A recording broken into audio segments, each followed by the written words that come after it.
गेली, शिकायला नकारही मिळाला. पण मी थांबलो नाही, कारण माझ्या लेखणी तलवार होती. शब्द माझे असते बाणासारखे, शब्द माझे असते बाणासारखे, भेदतात ते संकुचित विचार. मी लिहितो कारण माझ्या लेखणीतून क्रांती जन्म निघते रोज नव्हे. हा अण्णाभाऊ साठे यांच्या कवितेने मी माझ्या परिसंवादाला सुरुवात करतो. नामदेव ढसाळ्यांचं एक वाक्य आहे, साहित्य हे जीवनाचं प्रतिबिंब असावं, पण ते आयुष्य बदलविणारं असलं पाहिजे.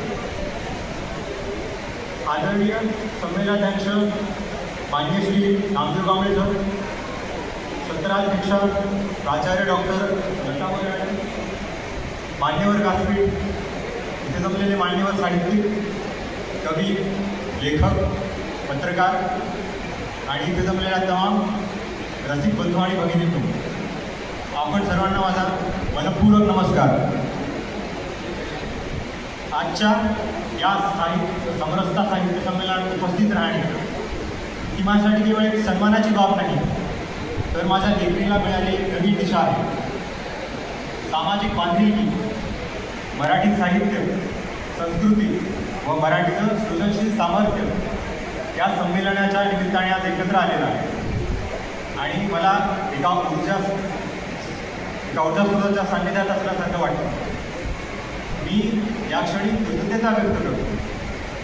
कृतज्ञता मराठी साहित्याविषयी, मराठी संस्कृतीविषयी आणि त्या तमाम लेखकांविषयी ज्यांनी आपलं पूर्ण आयुष्य लेखणीला समर्पित केलं आणि समाजाला एक नवी दिशा देण्यास मदत केली.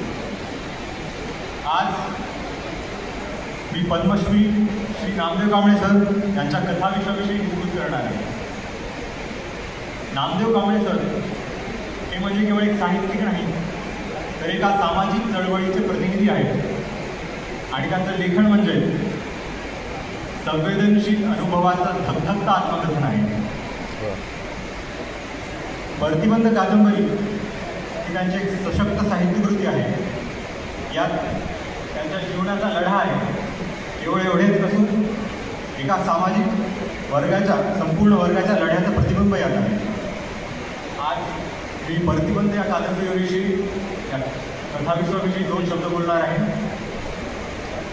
मी प्रतिबंध ही कथाविश्व वाचले आहे. त्यात अनेक कथा आहेत. त्यातून गढी वाचला आहे, परवड वाचला आहे, वाट, अगतिक, बाधा, दंगल, भोग व प्रतिबंध अशा अनेक कथा त्यात आहेत.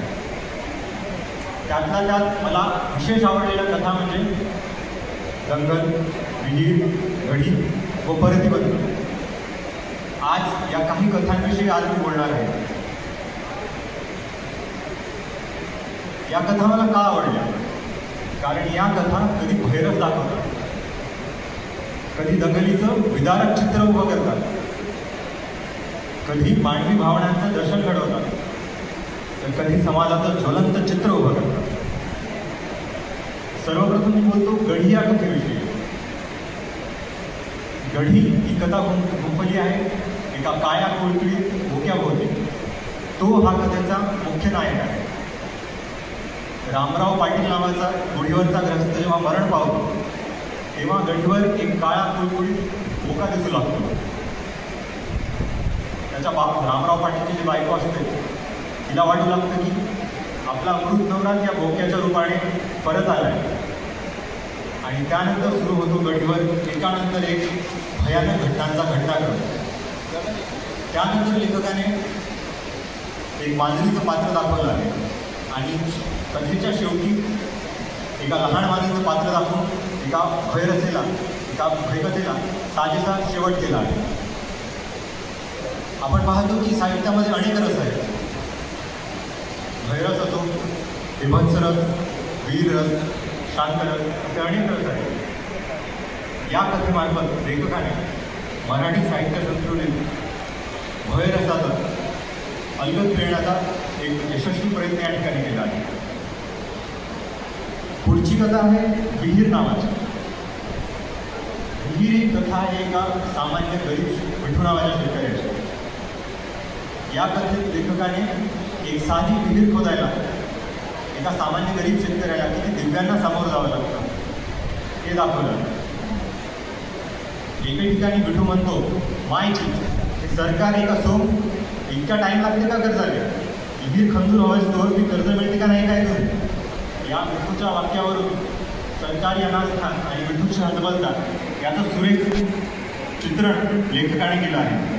आणि एकदा विहीर खोदून झालं, पण जेव्हा विहिरीला पाणी लागायचा प्रश्न येतो तेव्हा विठू नावाचा शेतकरी किती अंधश्रद्धांना बळी पडतो याचं उत्तमरित्या चित्रण या कथेत केलं आहे. शेवटी विठूची सर्व कमाई पोलीस केस टाळण्यासाठी पोलिसांना देण्यात व बँकेचे हप्ते फेडण्यात निघून जाते व पुन्हा येणे माझ्या मागे. या कथेचा शेवट पण साजेस आहे, वाचकांनी नक्की वाचावा. यानंतरची माझी आवडलेली कथा म्हणजे दंगल. दंगल ही कथा आहे युसूफ नावाच्या एका मुस्लिम युवकाची. दंगलीमध्ये युसूफची जी जीवाची हालवेल होते ती या कथेत उत्तम दाखवली आहे. युसूफची बायको असते फरीदा नावाची. ती सासूरवाडीवरून तिच्या नुकत्याच जन्मलेल्या मुलाला घेऊन येणार असते आणि दंगल पेटण्याच्या घटना युसूफच्या कानावर पडतात. भोक्साभोक्सीचे किस्से, भाले नाचत जाणारा समूह, पेटत असलेली घरे हे दाखवून दंगलीचे भयान विदारक चित्र लेखकाने यशस्वीरित्या उभे केले आहे. दंगलीमध्ये कसा वर्षानुवर्षे ओळखीचा असलेला माणसावरचा विश्वास सुद्धा कसा वाढतो व अस्वस्थतेचे व अनिश्चिततेचे वातावरण निर्माण होते हे दाखवले आहे. मला वाटतं जर आपण सामाजिक बांधिलकी जपली आणि समाजात समतेचा भाव फिरण्यात यशस्वी झालो तर दंगलीमुळे होणारे हकनाक मृत्यू आपण रोखू शकू व समाजाला योग्य ती दिशा देऊ शकू. यानंतर मला आवडलेली कथा म्हणजे परतीबंध. परतीबंध म्हणजे काय तर परतीबंध म्हणजे परत जाण्याचे सर्व मार्ग बंद होणे. या कथेत नायक त्याच्या मूळ गावाशी, त्याच्या मूळ ओळखीशी परत जाण्याचे सर्व मार्ग बंद होतात. कारण जात, प्रतिष्ठा, अन्याय हे त्याच्या वाटेत येतात. या कथेचा नायक शिक्षण, रोजगार व प्रेम या तिन्ही आघाड्यांवर नाकारला कारण त्याच्या जातीमुळे.